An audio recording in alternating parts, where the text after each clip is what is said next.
Norma Jean was an undoubtedly naturally pretty girl. However, the iconic Marilyn look that we all know today is something that took several years to evolve.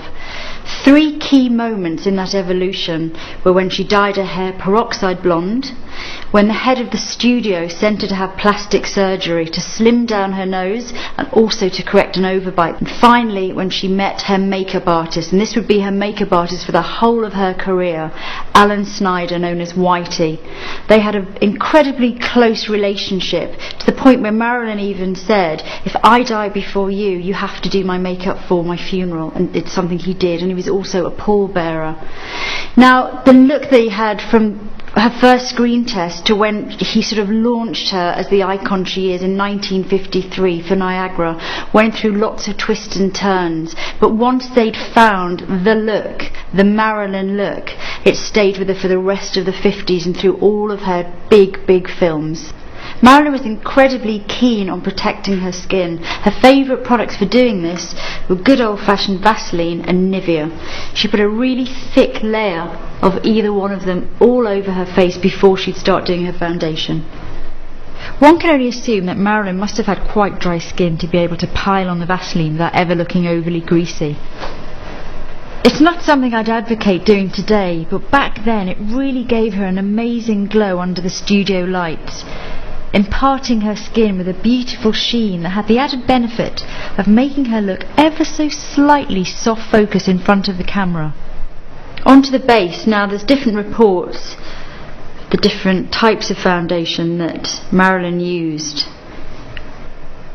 It's quite hard to get the exact details, as like all good makeup artists, Whitey never betrayed her secrets. One of the foundations she liked was Max Factor, and she also liked one called Anita of Denmark. One of the key things about Marilyn's makeup was the youthful, dewy glow.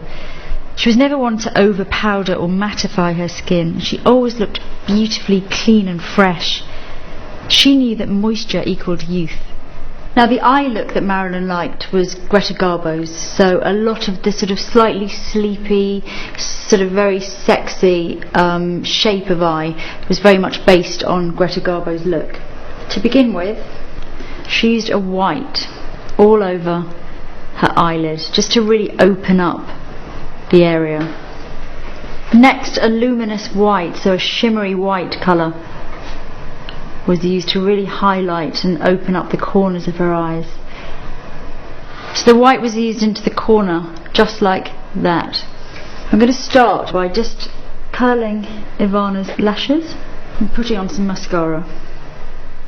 As time went on, Marilyn's makeup routine became more and more elaborate. It's rumoured to have taken up to 3 hours. Every aspect of her routine had a purpose. So onto the eyelashes. Marilyn always wore a half set of lashes.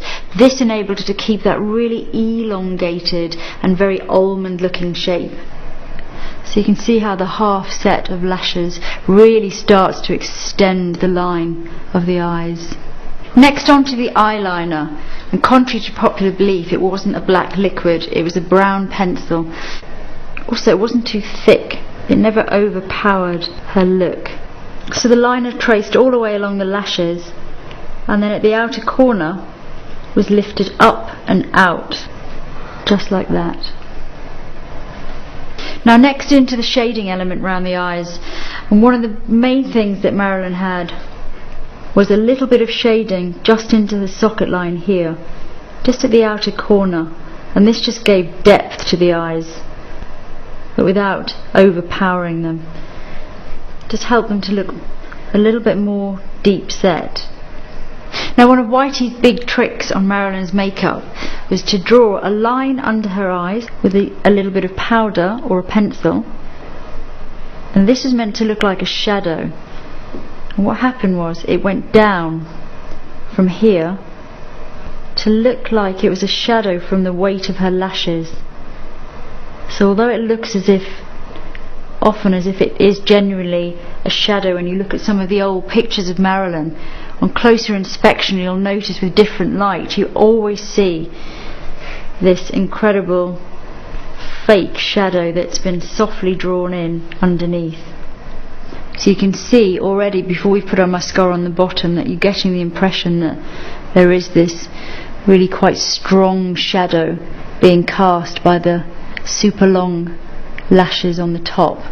Now to further enhance this, Whitey used, look up for me, a white pencil in between the two lines, and he also used a white pencil along the inner rim or the waterline of Marilyn's eye.